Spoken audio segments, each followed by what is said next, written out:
To lead us into the essence of today's service, I thought I would love to spend a few moments in a mixture of meditation and ritual. There's a beautiful saying, I don't know where it comes from, but I read it recently, that says, the only difference between a stumbling block and a stepping stone is how we use it. So with that in mind, I would very much like to take us on the beginning of what I hope will be a beautiful journey together today. So I'm going to lead us in a moment of 5 breaths and pauses as we take 5 different stepping stones and dive deeper into the offering that we have for you today. So before I do that, I'm hoping that everyone is in a comfortable and somewhat quiet place, that you can find a central point where you can rest and breathe and drop into the moment. And very often that's by feeling the ground under your feet and the chair under your legs. And with a straight spine, be aware of its holding for you.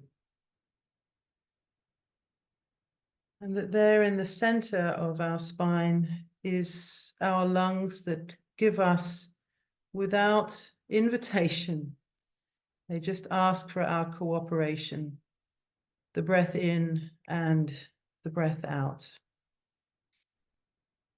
So I want to take our first deep breath, and before we do, show you that I have 5 different stepping stones, each one representing a different element of how we can engage with the moment and engage with today.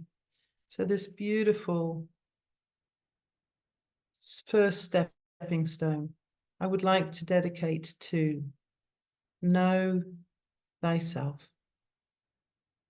Know thyself, deeply exploring our transpersonal experience and discovering the essence of who we truly are. Not what anyone has told us, not what dogma or other voices have insisted we are, but rather who we are in our essence.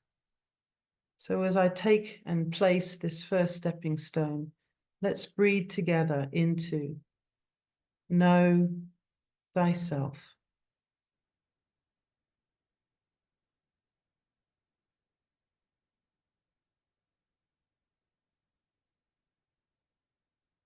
And I want to place it on the offering plate.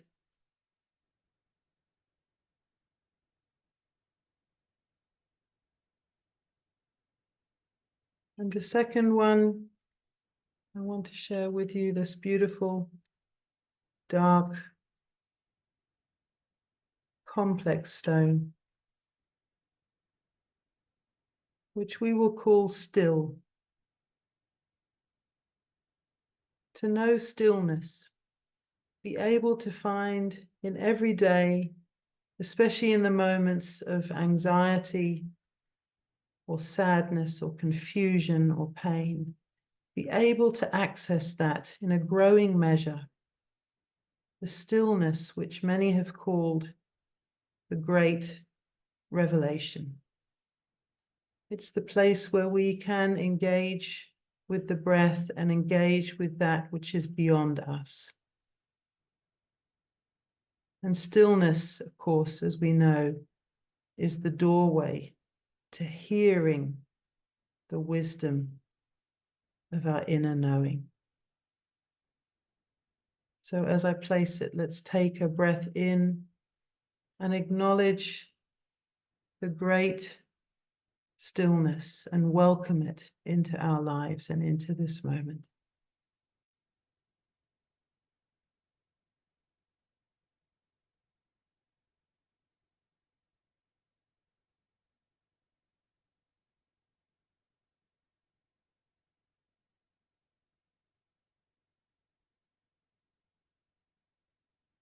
And now this stone, to me, is yellow or cream, but of course we all see different colors. And this stone I would like to call release. And release is that courage and will to let go of what I am, to become who I am. To the courage and the will and the determination not to run from our fears, but to face them. To let go of the blocks and experience the joy, the healing, and the peace of surrender. So as I place this on our path, let's breathe into this stone of release.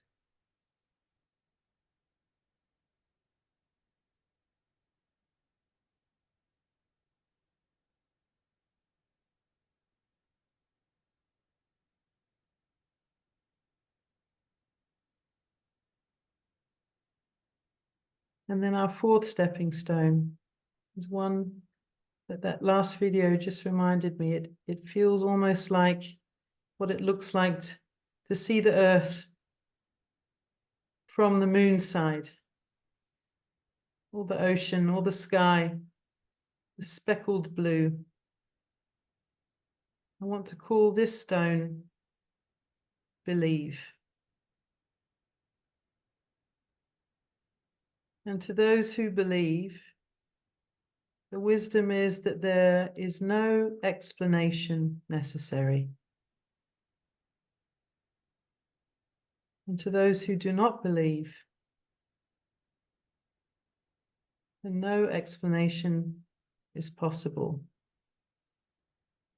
So may we be open to believing and understanding and embracing the wisdom that is beyond ourselves, and develop and nurture it, something that is greater than who we are in our finite, very contained human experience, and be able to transcend into that field which they call unity and blending with consciousness of all that is. So I take this fourth stone, and as I lay it on the path, let us honor our power and will to believe. And take a breath into that.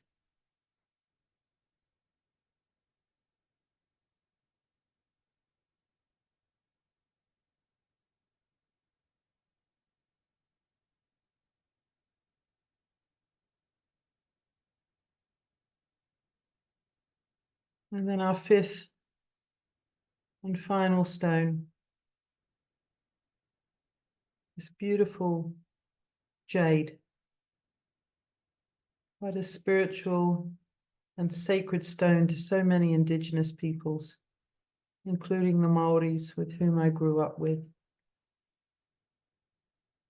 And let us call this one leap, our fifth and final stone, stepping stone on this path, this journey we call life, and the ability to leap. There is that saying familiar to us all, but hard to do. Leap and the net will appear. But may this stone of leap enable us to truly step into our power and our courage, to really step forth and embrace everything that is calling and pulling and tugging on our soul. Very often it's the unknown, And may we be able to embrace and take that final stepping stone we call leap. So as I lay it on the path, let's take one final breath into leap.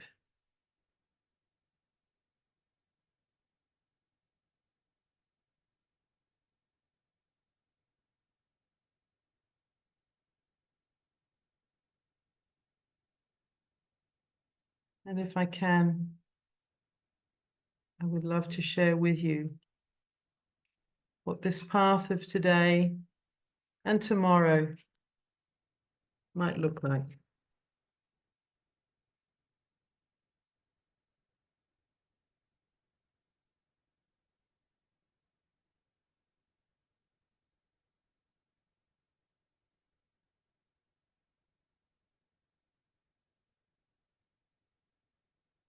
To know, to be still, to release, to believe, and to leap. And let it be so.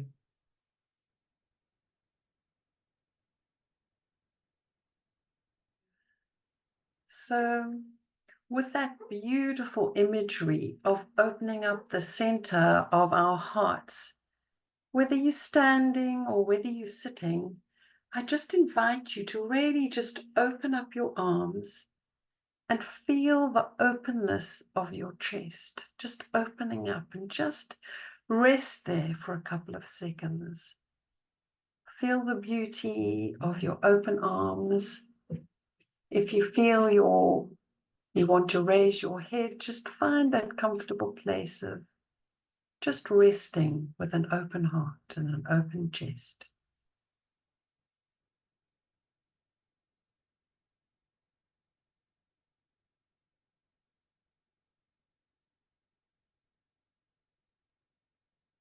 And then take a deep breath in.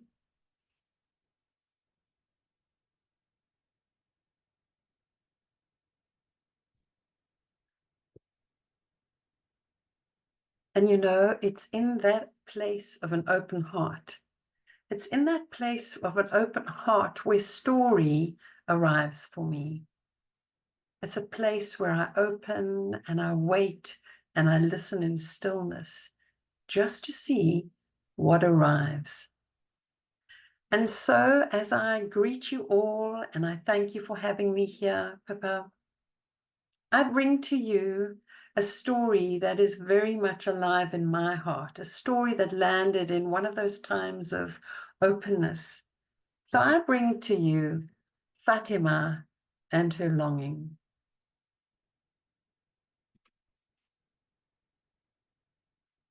A long time ago, in a city in the far west, there was a young girl called Fatima.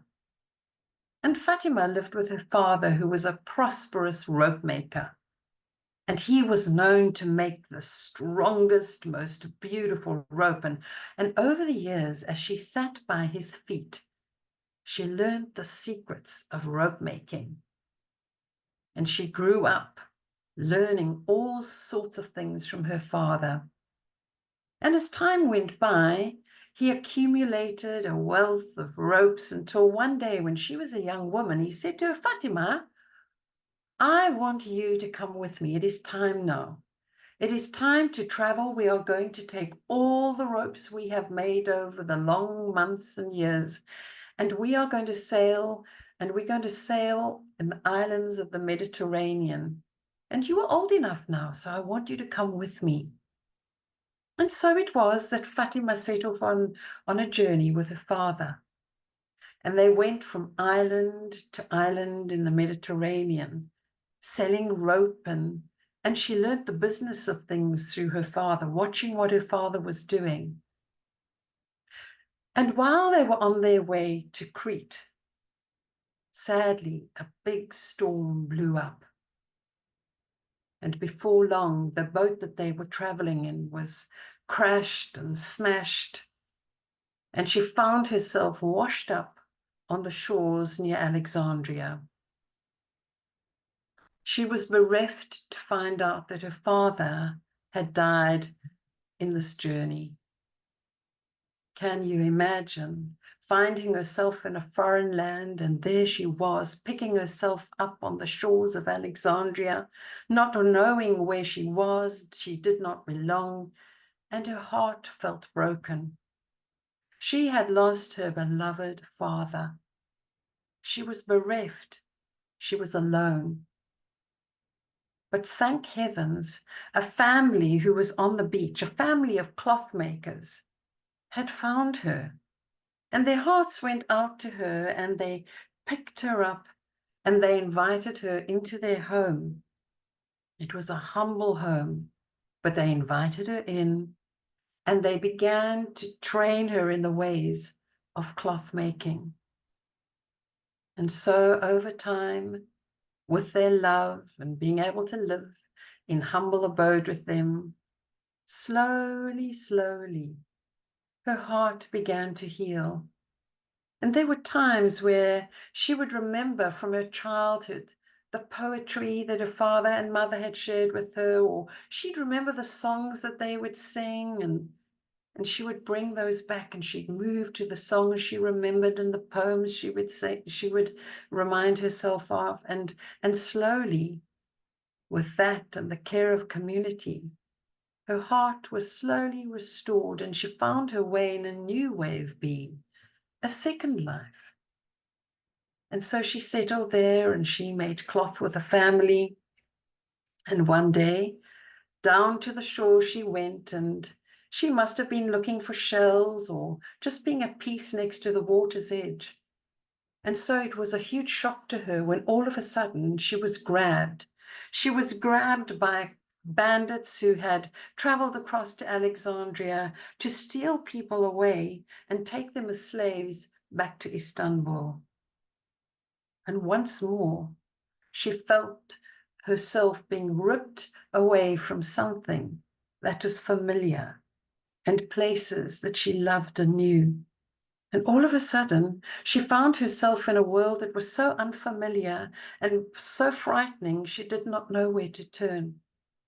And she found herself in a slave market, very afraid and very alone.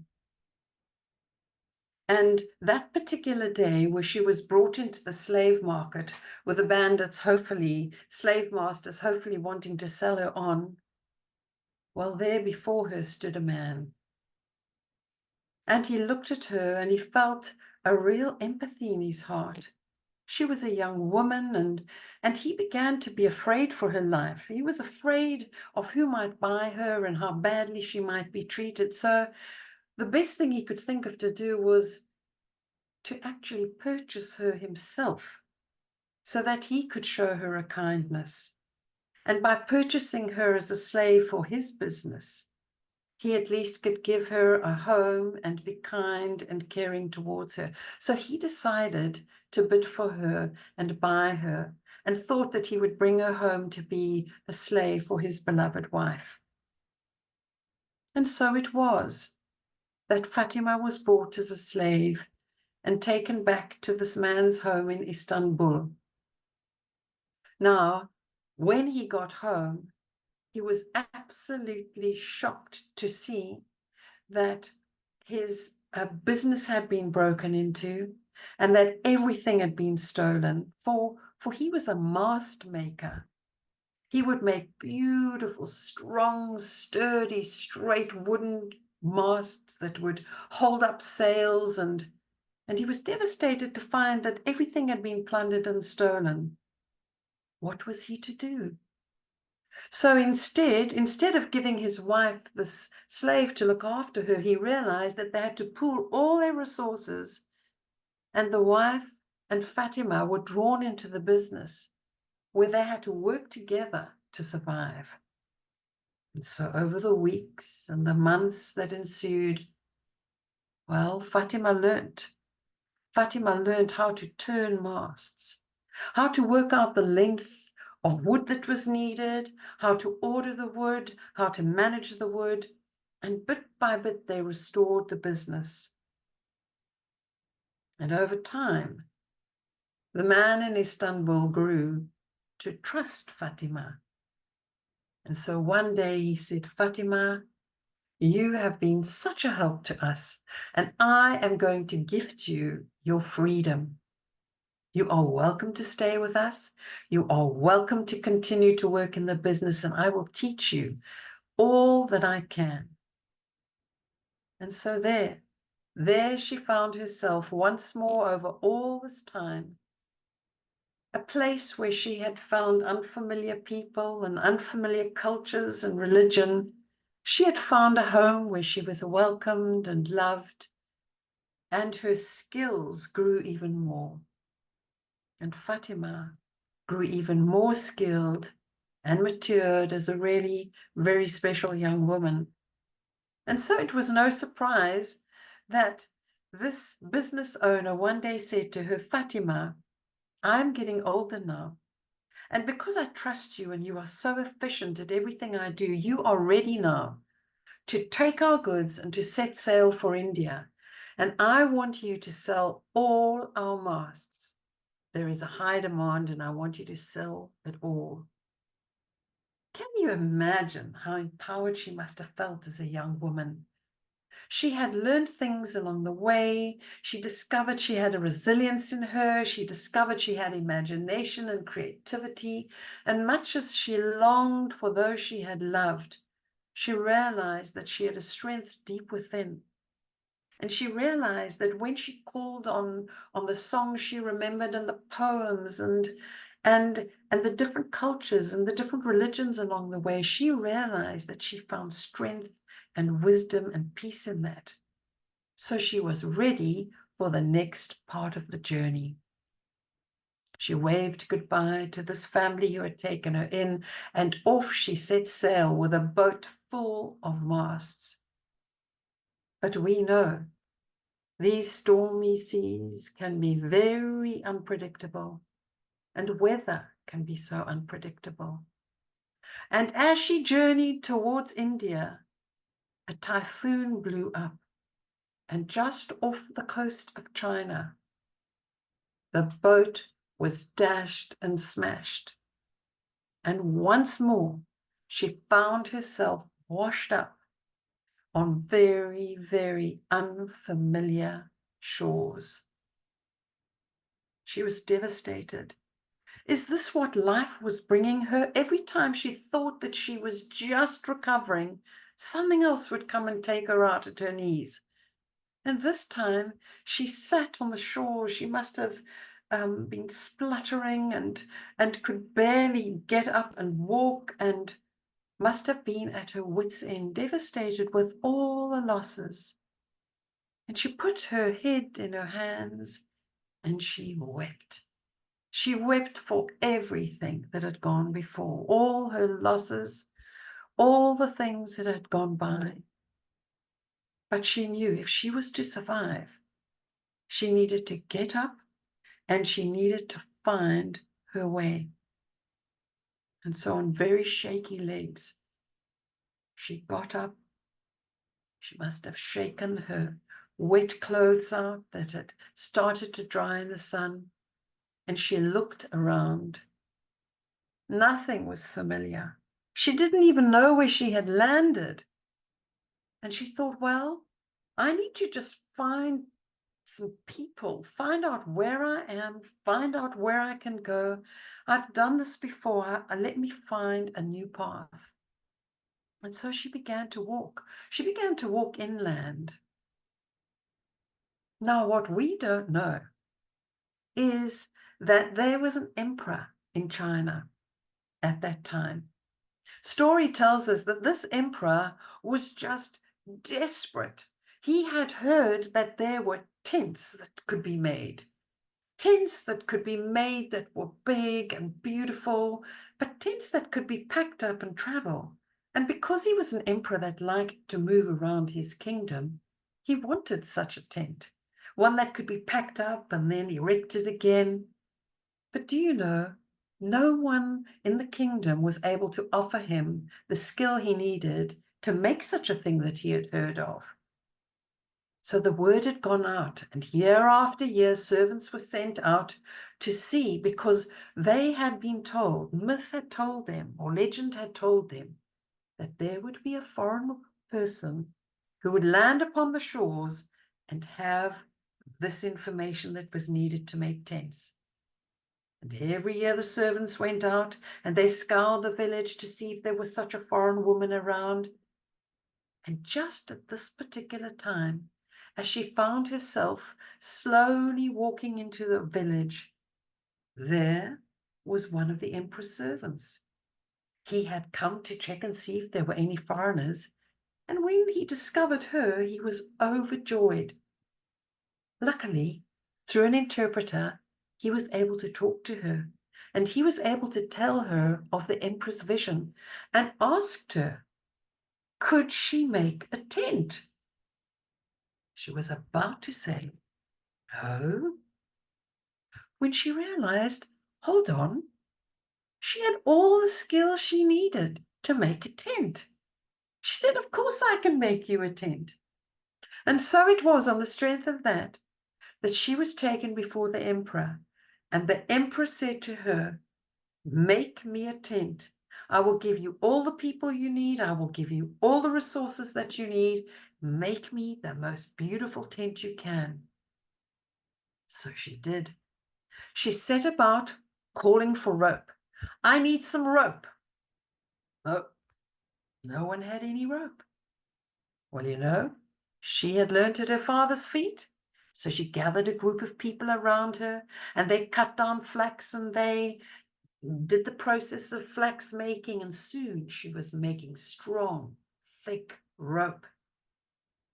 Next, let's weave some cloth. Where are the weavers? Where are the weavers? They shook their heads. They were relying on her. So once more, she drew on all she had learned all those years ago from those cloth makers in Alexandria. And they took cotton and strong materials that were needed to make the strongest tent you can imagine, and they wove it. They wove and they wove until she had made swathes of the strongest tent cloth you can imagine. And then she called for masts. Do we have some tent poles? Do we have some tent poles? And they didn't. So she called on the skills of having made masts all those years in Istanbul. And they found carpenters, and she brought them and she taught them, and soon the strongest tent poles were turned and made, and then she had at her fingertips rope, strong tent material, and strong, sturdy tent poles. Now, how was she going to make a tent? What did she know about how to create tents? But we know that Fatima had journeyed many a great distance, and she had seen many tents along the way. So using all her wisdom and her knowledge and her memory, she designed and was able to create a beautiful, luxurious tent for the emperor. When it was presented to him, the emperor was in awe. When this beautiful tent and everything she had brought to him was revealed, he was so impressed with her that he offered her the desire of her heart. Now, Fatima was a woman of deep thought and reflection, and this was a big question for her. What was the desire of her heart? So she pondered, and she reflected, and she took her time. And then she knew. Fatima longed to settle. She longed to settle in a place where she could feel like she belonged, where there was community, where there was a sense of shared culture and belonging, and a sense of being one with those around her, a place where she could put down her roots and she could teach, for she had discovered she was a wonderful teacher. And so she asked if she could please settle in China. for that is where she had landed. And of course, the emperor was only too happy to grant her the wish of her heart. Yes, yes, dear Fatima, if that is the longing of your heart, you may settle in China. And that's what she did. In time, she continued to teach and grow community. And in time, she met a wonderful, kind, and loving man. And she remained there in China. She remained there in happiness and surrounded by her children till the end of her days.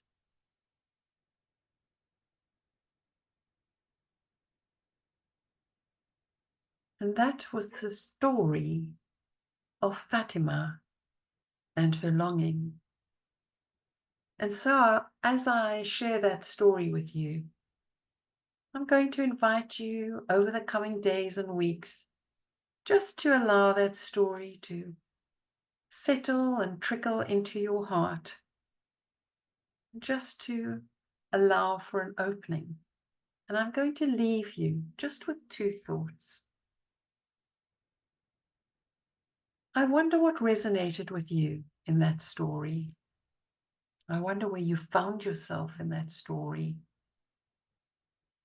And if the emperor was to come to you to say, what is your longing? What is the longing of your heart? I wonder what that would be.